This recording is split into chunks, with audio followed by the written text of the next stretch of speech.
Look at Facebook.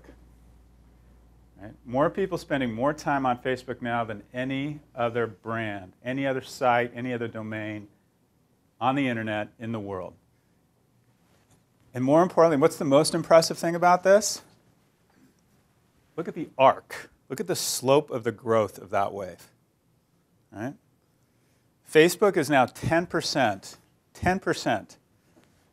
of all time on the internet. It's got 10% market share. I was on Bloomberg Television 2 nights ago, and the question was, is Facebook really worth $50 billion?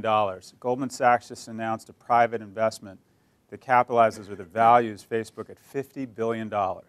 That's a valuation greater than Time Warner, valuation greater than Boeing, greater than Bristol Myers Squibb. I mean, these are some big companies. And the question was, how could this be worth $50 billion? And my thesis is it's actually dramatically undervalued, and that Facebook is going to be the most valuable company in the world within 24 months. And why is that? 10% right now, 10% of the internet.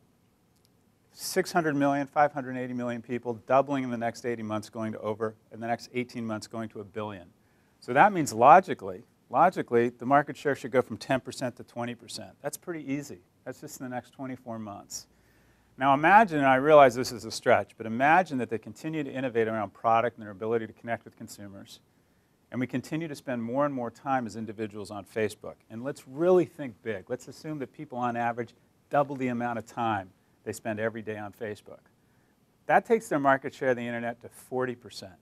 Now, just for the sake of humoring me, let's figure out that somehow in 3 years, Facebook gets to 51% of the share of the internet. And by the way, Facebook's one of those unusual organizations that we haven't seen in history, where as it gets bigger, it begins growing faster. It's usually the other way around.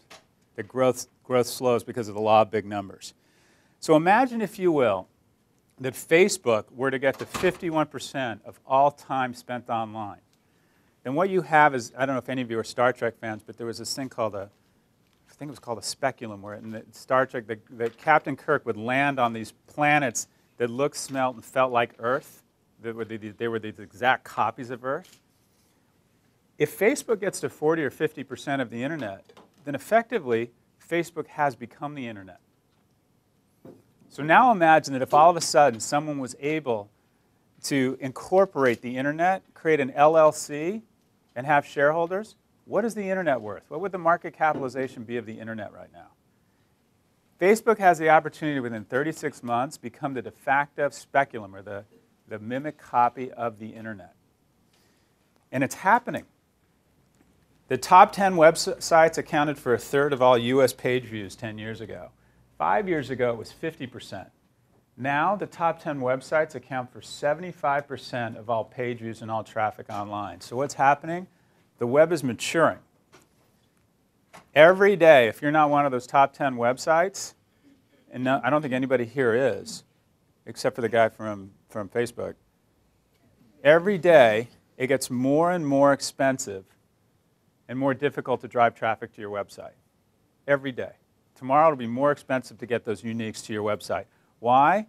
Simply put, people are spending less time at goarmy.gov, and they're spending more time on the US Army's Facebook page. People are leaving the internet for social media platforms. There's an entire generation, an entire cohort of young people, typically higher income young people, where Facebook has become their operating system. They don't leave Facebook. They do email, they do their work there, their entertainment, they watch videos, they communicate with brands, organizations, and they never leave Facebook all day.